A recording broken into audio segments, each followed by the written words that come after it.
Flight wisely में आप सभी का स्वागत है।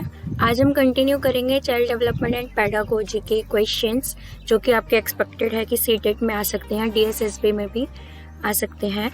So let's continue with the next question. So sixth question is, last video में हमने 5 क्वेश्चंस किए थे, तो भी मैं जो हमने क्वेश्चन सेलेक्ट किए हुए हैं, तो चाइल्ड पेडागोजी के एटलीस्ट हम 30 क्वेश्चंस करेंगे। एक मॉक टेस्ट पेपर टाइप हम पहले पूरा सॉल्व करेंगे subject wise with 5 questions.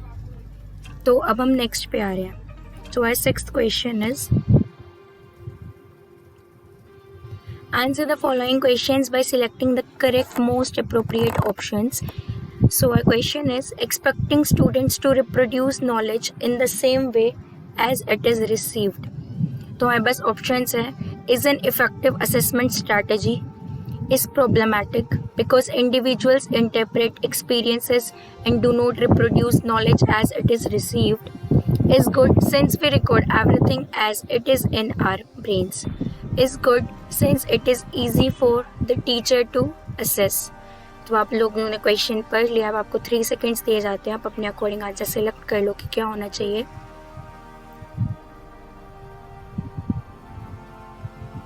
So the answer is problematic because individuals interpret experiences and do not reproduce knowledge as it is received। तो जो आंसर होगा हमारा वो बी होगा, बिकॉज जो बच्चे होते हैं वो अपने आप से सिर्फ इंटरप्रेट एक्सपीरियंस कर पाते हैं। जो उन्होंने एक्सपीरियंस किया वो उन्हें अच्छे से याद रहता है, जो उन्होंने प्रैक्टिकली वर्क किया हुआ है। लेकिन वो अगर हम उन्हें कोई इन्फॉर्मेशन दे रहे हैं तो एकदम से प्रॉपर नॉलेज रिसीव नहीं कर पाते, उन्हें वो चीज़ याद नहीं रहेगी। लेकिन वहीं अगर हम उन्हें कोई चीज़ दिखाएंगे तो उन्हें याद रहेगा कि ये टीचर ने ये सब चीज़ें की थी। तो अकॉर्डिंग टू द सॉल्यूशन क्या है, children know how to learn in more ways than teacher know how to teach them.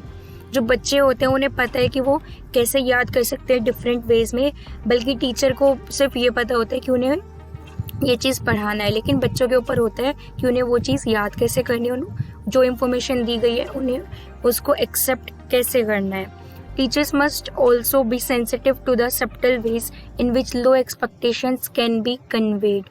Teacher को हमेशा सेंसिटिव होना चाहिए कि वो बच्चों को अलग अलग डिफरेंट वेज से पढ़ाए, ताकि वो बच्चों से हमेशा लो एक्सपेक्टेशन ही करे कि मतलब जो बच्चा है वो जो उन्होंने नॉलेज दी है वो उसी टाइम पे टीचर को करेक्ट नॉलेज मतलब उन्हीं की लैंग्वेज में बता पाएगा। तो ये एक्सपेक्टेशन नहीं रखनी चाहिए, लो एक्सपेक्टेशन रखनी चाहिए, क्योंकि बच्चा अपनी लैंग्वेज में बताएगा तो वो ज़रूर मतलब सेंसिटिविटी रहेगी उसमें, बच्चा क्लियरली नहीं बता पाएगा जो टीचर ने जैसे समझा, लेकिन हाँ वो थोड़ा बहुत बता पाएगा।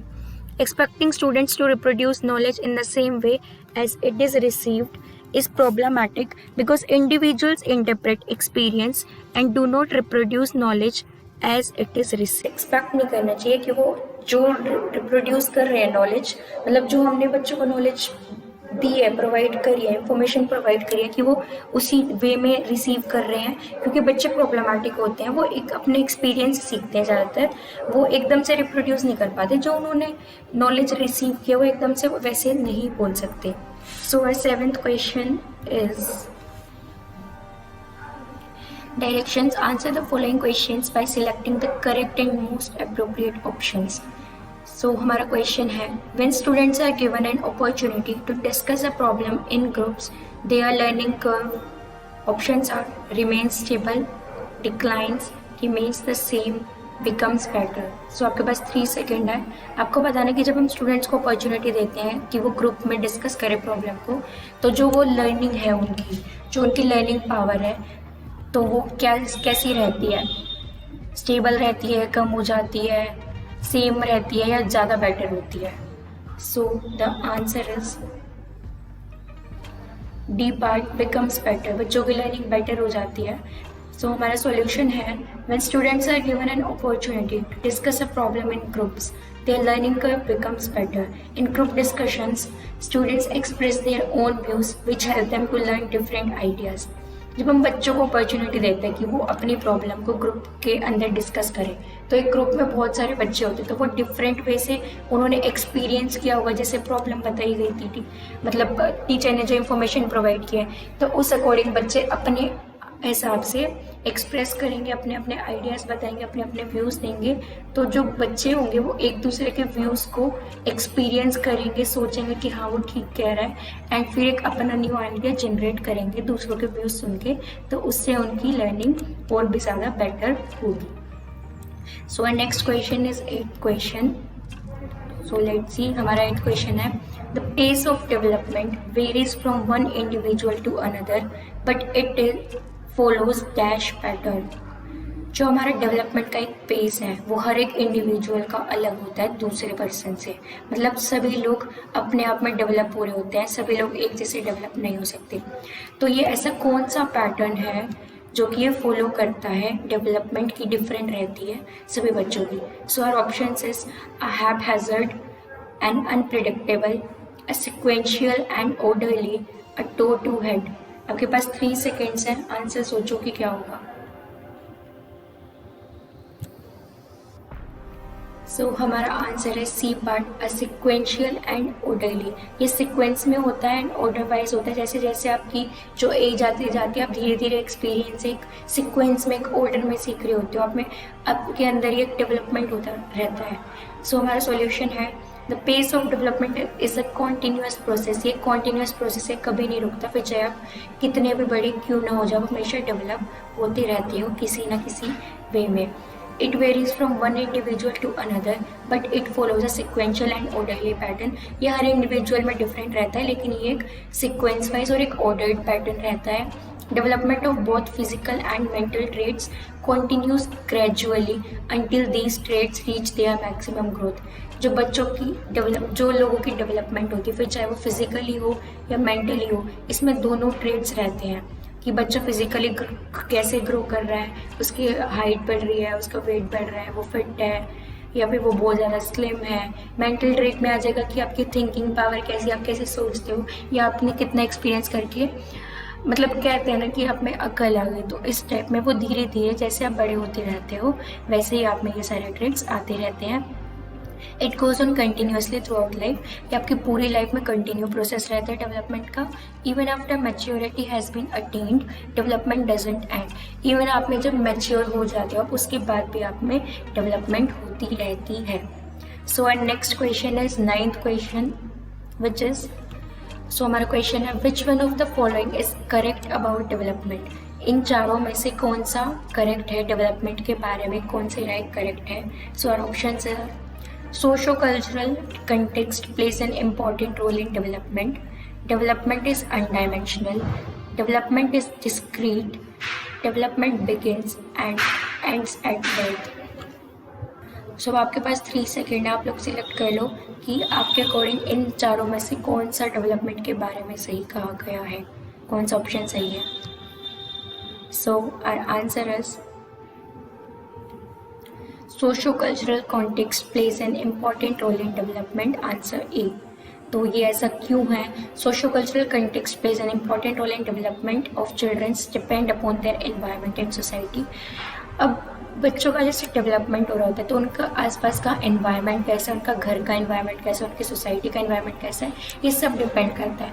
एंड हर बच्चे का मतलब अलग कल्चर होता है, अलग टाइप के लोगों में वो घुलता मिलता है, तो इसलिए सोशल कल्चरल कंटेक्स्ट बहुत ज़्यादा इम्पॉर्टेंट है जब एक बच्चे की डेवलपमेंट हो रही होती है, ग्रोथ हो रही होती है। Development of children is considered vital to society and so it is important to understand the social, cognitive, emotional and educational development of children. जो एक बच्चा है वो सोसाइटी में हर टाइप के लोग हो सकते हैं, फिर चाहे वो कोई हिंदू हो सकता है, कोई मुस्लिम हो सकता है, किसी को इंग्लिश आती होगी, किसी को फ्रेंच आती होगी, किसी को हिंदी आती होगी, तो वो सभी टाइप के लोगों से मिलेगा। उसका एनवायरनमेंट डिफरेंट होगा, कल्चर डिफरेंट होगा, वो सभी लोगों से मिलेगा। तो ज़रूरी है कि हम बच्चों को सभी कल्चर में रखें, उनका एनवायरनमेंट ऐसा बनाए कि वो सभी लोगों को समझ सके, क्योंकि उसी से उसका डेवलपमेंट होगा, वो समझ पाएगा, वो एजुकेटेड चाइल्ड माना जाएगा, वो सेंसिटिव रहेगा, उसको कहाँ पे इमोशनली बिहेव करना है, उसका कॉग्निटिव डेवलपमेंट अच्छे से होगा, मतलब वो फिजिकली मेंटली बिल्कुल परफेक्ट हो जाएगा अगर वो एनवायरनमेंट में रहना सीख जाता है। तो next question is, which is last question, the 10th question, why do individuals differ from one another. हर एक पर्सन दूसरे पर्सन से डिफरेंट क्यों होता है? सो हमारे ऑप्शंस हैं due to the inborn characteristics, due to the interplay between heredity and environment, because each individual has received a different gene set from his or her parents because of the impact of the environment. तो आपके according क्या है answer बताओ कि हर एक individual different क्यों होता है? So our answer is due to the interplay between heredity and environment. ये एक इंटरप्ले होता है हेरिडिटी और एनवायरनमेंट के वजह से। तो मतलब हेरिडिटी में आगे क्या आपने अपने पेरेंट्स से क्या जीन्स लिए, आपके अंदर क्या क्या टैलेंट्स आए, क्या क्या करेक्टेड ट्रेट्स आए हैं। एनवायरनमेंट, आप कैसे एनवायरनमेंट में रह रहे हो, आप कैसे अपने करेक्टेड ट्रेट्स का यूज़ कर रहे हो, उन्हें गलत तरीके से तो यूज़ नहीं कर रहे या उन्हें अच्छे काम में लगा रहे। तो ये सब डिपेंड करता है हेरिडिटी और एनवायरनमेंट के ऊपर कि हर एक इंडिविजुअल एक पर्सन से मतलब हर एक इंडिविजुअल डिफरेंट होता है दूसरे पर्सन से। सो हमारा सॉल्यूशन क्या आता है? Heredity and environment plays an important role in development of individual. Heredity और एनवायरनमेंट एक बहुत इंपॉर्टेंट रोल प्ले करता है कि एक इंडिविजुअल का डेवलपमेंट हो, एक पर्सन का डेवलपमेंट हो। Individuals' physiology and mental capacity depend upon heredity, while environment related to students' social and economical situation. हर एक इंडिविजुअल की जो साइकोलॉजी होती है और जो उनकी मेंटल कैपेसिटी होती है वो सब डिपेंड करती है उनके पेरेंट्स से जो उन्हें मिली है, उनकी हेरिडिटी पे। लेकिन जो उनके आसपास का एनवायरनमेंट मिला है वो बच्चे का सोशल सिचुएशन में कैसे उसे डीलअप करना है ये सिखाता है, एंड इकोनॉमिकली उसे कैसे पैसे को सेव करना है, कहाँ पे यूज़ करना है, किसी अच्छे काम में यूज़ करना है। तो ये सब इकोनॉमिकली सिचुएशन में भी बच्चे को हैंडल करना आ जाता है जब वो अपने एनवायरनमेंट में एक अच्छे एनवायरनमेंट में रहता है। सो यहाँ पे हमारी वीडियो ख़त्म होती है। होप सो आपको क्वेश्चंस पसंद आए होंगे एंड वीडियो अगर पसंद आई है तो लाइक कर दो, सब्सक्राइब कर दो, एंड जो भी आपके फ्रेंड्स सीटेट की तैयारी कर रहे हैं, DSSB की तैयारी कर रहे हैं, उनको ये वीडियो शेयर कर दो। Thank you for watching it, bye bye.